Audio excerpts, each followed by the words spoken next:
In the modern workplace, we're fortunate to embrace diversity in many forms. In all likelihood, your company or organization employs individuals of many different backgrounds and abilities. At times, these differences may require what is known as an accommodation, a change in the work environment or in the way things are usually done that enables an employee to perform the duties of his or her job while respecting the employee's disability or religious beliefs or practices. Hello and welcome to HR Over Coffee, a video series from the experts at HR 360, where you will learn how to effectively hire, manage, and terminate employees.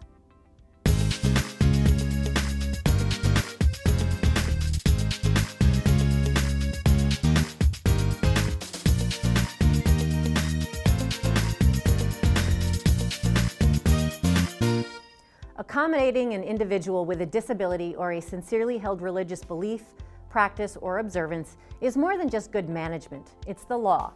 The Federal Americans with Disabilities Act, or ADA, protects qualified individuals with disabilities from discrimination by employers with 15 or more employees in all aspects of employment, including hiring, firing, promotions, pay, and benefits. It also requires covered employers to provide reasonable accommodation to an employee with a disability unless that accommodation would result in undue hardship to the employer's operations. Small employers may be subject to similar requirements under state law, so be sure to familiarize yourself with any state-specific non-discrimination laws that may apply.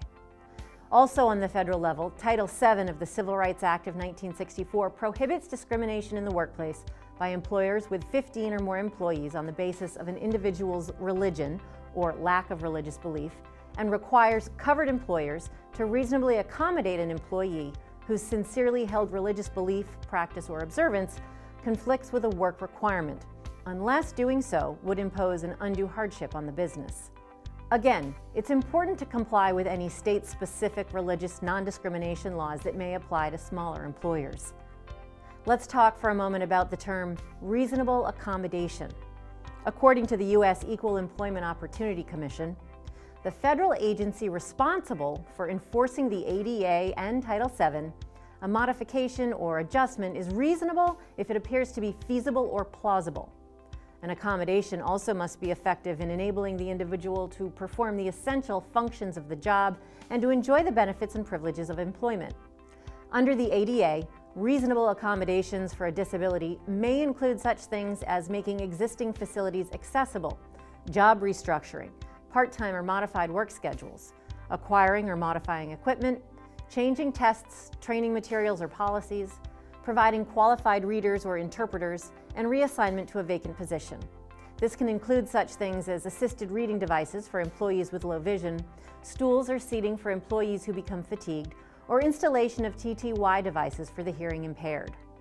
Reasonable accommodations for religious practice might include allowing flexible schedules to enable religious observance, changing an employee's job tasks if a particular belief conflicts with a task, making exceptions to dress and grooming rules, allowing the use of work facilities for religious observances, and accommodating religious expression in the workplace.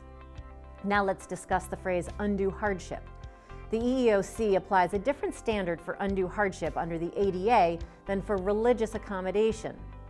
In general, for disability accommodations, undue hardship means significant difficulty or expense.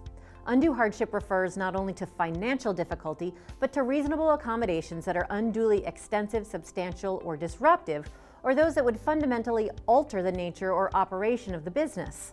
An employer must assess on a case-by-case basis whether a particular reasonable accommodation would cause undue hardship.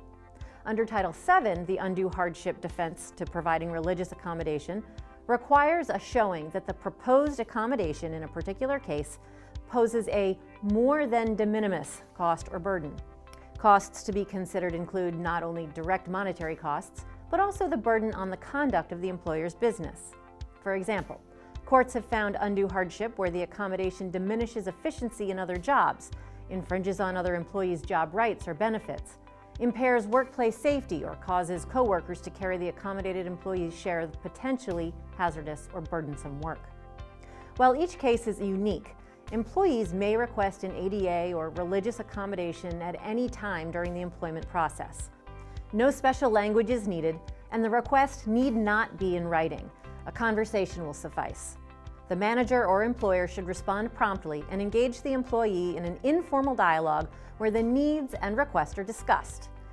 In certain circumstances, the employer may need to request more information from the employee, such as details about religious observances or reasonable documentation when the employee's disability or the need for accommodation is not obvious.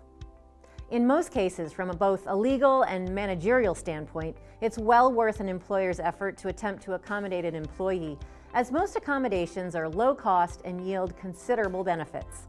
In fact, according to the Job Accommodation Network, more than half of all accommodations for disability cost nothing.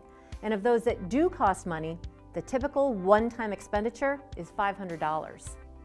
Thank you for joining us today for HR Over Coffee. To learn more about reasonable accommodations, visit the websites of the Job Accommodation Network at askjan.org or the EEOC at eeoc.gov. For more information on a range of human resources and benefits issues, visit us online at hr360.com.